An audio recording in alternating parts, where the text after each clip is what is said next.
Hi everybody, I am Camille and I wanted to make this video right now because I think it's important when people are going through hard times to share their hearts. And the easiest way for me to share my heart with all of you is by sharing my art. I make art in a lot of ways in my life. I do rhythmic gymnastics and dance and movement, which at this stage I do mostly just for myself because it feels wonderful to move. I also coach rhythmic gymnastics, and that gives me a huge variety of artistic outlets because not only do I get to do a lot of choreography and music editing, leotard design, and the actual day-to-day creations that we make, I also get to facilitate reconciling the gap between current reality and potential. So that's one of my big passions, is helping kids figure out where they can go and then facilitating them as they do what they want to do to get there. And that is probably my most favorite art form because it takes years to create.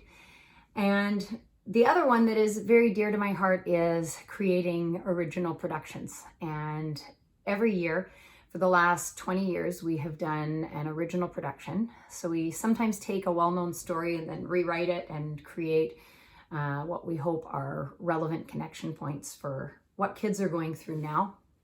And sometimes we just start from scratch and make a brand new story. Last year in fall of 2019, we did a show called The Lightkeeper, and it had been marinating for a long time. I first drew pictures from a series of dreams that I had over 10 years ago, and had put The Lightkeeper on a list of ideas for possible future shows. And every year when I would look down the list, just kind of intuitively and based on the people that wanted to work on the show on that year, I just felt like, no, it's not now. No, it's not now. And last year I felt the all clear and wanted to move ahead with it. So it was inspired by a lot of things. One of them is Rumi. And I love the quote, "Out beyond the ideas of right doing and wrong doing, there is a field. I'll meet you there." And I love that quote for a lot of reasons. I'm sure I don't have the perfect philosophical answer for all of you, but I connect with that quote because for me, when we drop our judgments of each other and we drop the ideas that are connected to any of the things that make us separate instead of one, all of a sudden we're in a space where we can connect. And I love that, and I'm very passionate about that idea. And so I wanted to create a way that kids could connect with that quote, and knew that this was the story that I wanted to use to do that. Whenever I start a new show, I spend a lot of time interviewing as many people as I can, especially kids, because I want to hear about what struggles are real to them and their friends. So if it was you here, or someone your age in Canada, or someone your age in a faraway country, what would they be going through in terms of the hardest parts about being them or being alive at this time? And over the past couple of years, there's been an emerging theme of anxiety, which I'm sure no one is surprised to hear. I think part of that is a vocabulary thing. I think we have learned to name that feeling, and it has also encompassed a lot of things. So when I was growing up, I think if I felt anxiety, I would have called it nervousness or maybe apprehension. And I think that we use that term very broadly, but I also think that it is really real. And I think kids at this age do experience more anxiety. I have some thoughts about why, and I think one of the most important things is, what are we going to do for kids in the next while in terms of their relationship to the big World Wide Web? Here's sort of some of my ideas about it.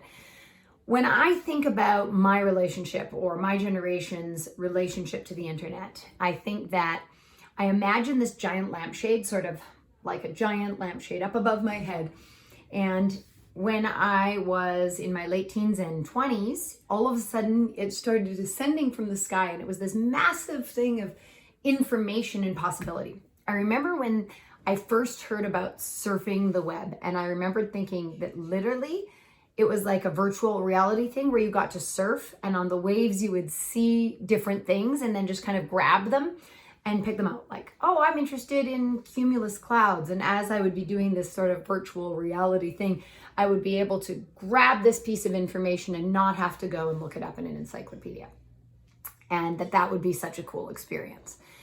And as we accessed the internet, I think it in many ways stayed like that. At least for me, it did. And it wasn't necessarily something that totally dominated the way that I thought or how I thought or what I thought about. What I've noticed is with the next generation of kids, so I would say the people born between about 1984, 85, all the way up until almost the 2000-ish kids. What I notice about them is that this came down and was over their heads. And so it was a lot closer and a lot more all-consuming because the feedback, the input became so big. There were so many options of so many things that they could do or become or see. And I felt like it had their attention going, oh, I see something. Oh, I see something. Oh, I see something. And I think I could go into big details about my thoughts on that, but I think that's a part of why that generation has struggled with certain things. And what I've noticed with the generation since that, so the kids that are born sort of since 2000, is that has descended farther. And I think it's maybe because it's around their heart chakra in this vision of mine. And I think that what's happened is as it spun with more and more and more speed. And that this idea of virtual reality and the internet and all that comes with that, what's happened is as it spun, like it would be like their wrist they pointed towards something and their hand got stuck on one piece of that lampshade and it kept spinning. And then maybe their heart or a piece of their heart got stuck on a different part. And maybe their ear got stuck over here and an eye over there. And I see it sort of like this Picasso image of pieces of them in all these different directions. And I think their ability to call all parts of themselves together to be with themselves is really difficult. And I notice that that's challenging for them and that they often feel most comforted when they have 3 or 4 input sources. So they'll have a TV going, and they'll have an iPad, and they'll have their homework, and they'll maybe have their phone and their music, all sort of doing different things at once. And that they're comfortable there, but they aren't necessarily able to call all parts of themselves into one place the way I think it would be wonderful for them to be able to do. My dream as an educator and facilitator of the young is that the next generation of kids will be able to take this lampshade and push it below them.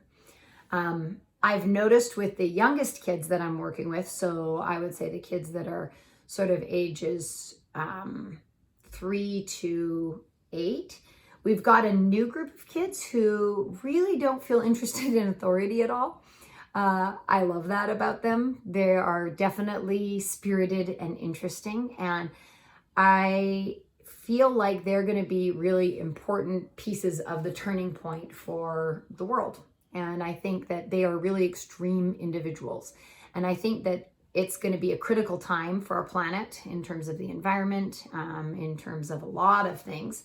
And I think that they have the possibility to sway us really far in the right or possibly wrong direction. And I feel like a lot of them will definitely have a polarizing effect on us and our futures. And my wish for them, and I want to hold space for this possibility for them, is that they could take this lampshade of information and possibilities and inundation in terms of true and false information, that they would push it below them. And that unlike the first generation who had that exposure, who was sort of looking up and a little dizzied by it all, that they would command it, and that they would be able to look down below them, and that they would just call up the information that they really want to have access to, or the information that would be useful to them, and that it would never control or dominate them, but that they would just have this as a tool that would facilitate them being exactly who they want to be. So that's my introduction. I feel a little bit vulnerable right now because I'm about to share with you a video that I love because it creates a great memory, but sharing a video of live theater, if any of you have done live theater, you know what I'm talking about, is a strange thing. Live show is meant to be seen live, and the film of it is literally just a memory. I feel acutely aware of the mistakes that were made, or when the sound didn't work the way that we wanted it to, or when someone made an error, or when you can't hear audience reactions that really make it what live theater is. I find that frustrating, and I want people to be able to really experience it. But given the state of the world right now and the way we are all self-isolating with this COVID-19, I thought, you know what, I should just share it, because sharing is caring, and that's my way of caring, is sharing my art. So if any of you want to see the production of The Lightkeeper, I wanted to let you know that I have the link below in the description for this YouTube video. And the password for it is Camille, capital C-A-M-I-L-L-E. And also, if any of you are interested in the script for it, it's not a standard script because I am not actually a playwright. I just make up plays. And so if you are interested in that, I'd be happy to send it to you. And blessings. Be well. Thanks.